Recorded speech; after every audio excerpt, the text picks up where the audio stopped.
You'll always be my night sky. मर रहे हैं, ये भारत की स्थिति हर कमेटी ने अपने निष्कर्ष में व्यक्त की है। लेकिन दुर्भाग्य हमारी सरकार का और भला हमारे देश में इस भ्रष्टाचारी व्यवस्था का कि किसी भी कमेटी की इस बात को माना नहीं गया। मैं कुछ दवाओं के नाम आपको सुनाना चाहता हूं जिनको दुनिया भर की सरकारों ने बंद कर रखा है। जिन दवाओं को कोई खरीदता नहीं, दुनिया में बेचता नहीं, उनके अपने देशों में जहाँ की ये कंपनियाँ हैं वहाँ भी ये दवाएं बैन हैं। और 1-2 साल से नहीं, 20-20 साल से बैन है, 30 साल से, 40 साल से बंद हैं। वो दवाएं भारत में धड़ल्ले से बिक रही हैं, हज़ारों लाखों करोड़ों रुपए का व्यापार चल रहा है। कुछ नाम सुनाता हूँ आपको। एक दवा है, उसका नाम है बाईप्राइड। ये दुनिया में Ireland, Philippines, Oman, America, Argentina, Colombia, Germany, Britain, Canada, Brunei, Japan, संयुक्त अरब अमीरात, अबू धाबी जैसे 85 देशों में बैन है ये दवा, लेकिन भारत में धड़ल्ले से बिक रही है। इसी तरह से सीफेक नाम की एक दवा है, सिपिड नाम की एक दवा है, सीसा है, फिर सीसा प्राइड है, फिर सीसा नॉर्म है, फिर सीसा प्रो है, फिर सीसा वॉल है, फिर एस्प्राइड है, फिर एस्प्राइड एमपीएस है, फिर केनोप्राइड है, फिर मोटेन है, फिर मोटिलैक्स है, फिर मोटिकेयर है। ऐसी पूरी लंबी सूची है, 1-2 नहीं हजारों दवाओं की जो भारत में धड़ल्ले से बिक रही। और हमारे देश की संसदीय समितियों ने समय समय पर सरकार के सामने ये रिकमेंडेशन किया है कि इनको बंद कर दीजिए, तत्काल बंद कर दीजिए। सरकार कहती है हाँ अभी करेंगे, कल करेंगे, परसों करेंगे, साल भर होते हैं, 2 साल होते हैं और फिर भी धड़ल्ले से ये बिकती ही चली जाती हैं और भारत के लोगों को मौत के मुंह में धकेलती जाती हैं।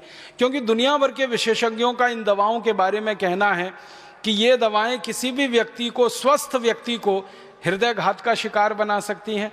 किसी भी स्वस्थ व्यक्ति के शरीर में, खून में जो भी कुछ मात्राएं हैं, जैसे प्लेटलेट्स के काउंट हैं, उनको अचानक से ऊंचा और नीचा करा सकती हैं, जिससे अंत में व्यक्ति मौत के ही मुंह में चला जाए। और कई तरह के शरीर में विकलांगता की स्थिति पैदा कर सकती हैं। 20 किस्म की विकलांगता इन दवाओं से जुड़ी हुई है। सबसे ज़्यादा हृदयघात इन दवाओं से जुड़े हुए हैं। फालतू में हृदयघात लाने में ये दवाएं सबसे आगे हैं दुनिया में, लेकिन भारत में बिक रही हैं धड़ल्ले से। दुख है, दुर्भाग्य है हमारे देश के उन सभी मरीजों का जो इन दवाओं को खा रहे हैं और मौत के मुंह में समा जा रहे हैं। सरकार को जब भी ये सवाल पूछा जाता है संसद में कि गैर जरूरी दवाएं खाकर, बेकार की खतरनाक दवाएं खाकर हर साल कितने लोग मरते हैं, सरकार कभी भी उनका ठीक ठीक आंकड़ा नहीं दे पाती है। वो बात करते हैं हजारों में मरते हैं, लाखों में मरते हैं। जब सरकार को ठीक ठीक पूछा जाता है कि कितने लाख मरते हैं, तो सरकार के मंत्री का जवाब होता है कि आंकड़ा उपलब्ध नहीं है, आंकड़ा उपलब्ध नहीं है। 1991 से 2009 तक सतत संसद की लोकसभा में ये प्रश्न पूछा जा रहा है। हर साल कुछ मेंबर ऑफ पार्लियामेंट हैं जिनके मैं नाम नहीं लेना चाहता, जो सरकार को एक ही सवाल रिपीट करते हैं। करीब करीब हर सत्र में वो सवाल आ जाता है, वो यही होता है कि भारत सरकार बताए गैर जरूरी दवाओं से पिछले साल कितने लोगों की मौत हुई। भारत सरकार बताए खतरनाक दवाओं से पिछले साल कितने लोगों की मौत हुई। सरकार कहती है आंकड़े उपलब्ध नहीं। और आंकड़े क्यों उपलब्ध नहीं हैं? क्योंकि वो आंकड़े सरकार अगर जारी करे पूरे देश के सामने तो तमाचा सरकार के ही गाल पर पड़ता है। इसलिए ये कहकर छुट्टी पाली जाती है कि आंकड़े उपलब्ध नहीं है। हजारों में कभी बोल देते हैं, लाखों में कभी बोल देते हैं। लाख तो कुछ भी हो सकता है, 1 लाख से लेके 100 लाख तक लाखों में आता है, फिर उसके ऊपर 1 करोड़ से लेके 100 करोड़ तक करोड़ों में आता है, फिर उसके ऊपर 1 अरब से लेके अरबों में आता है। तो आंकड़े हजारों लाखों में सरकार के द्वारा बोले जाएं तो वो शोभा नहीं देता, लेकिन सरकार जानबूझ के ये सारी जानकारी छुपा के रखती है। और हमारे देश में जानकारी को निकालना सरकार के पास से बड़ा मुश्किल काम है। कई बार सरकार क्या कह देती है कि कुछ जानकारी बहुत संवेदनशील है और उसको वो क्लासिफाइड बोलकर ऐसा कह देते हैं कि ये किसी को नहीं दी जा सकती।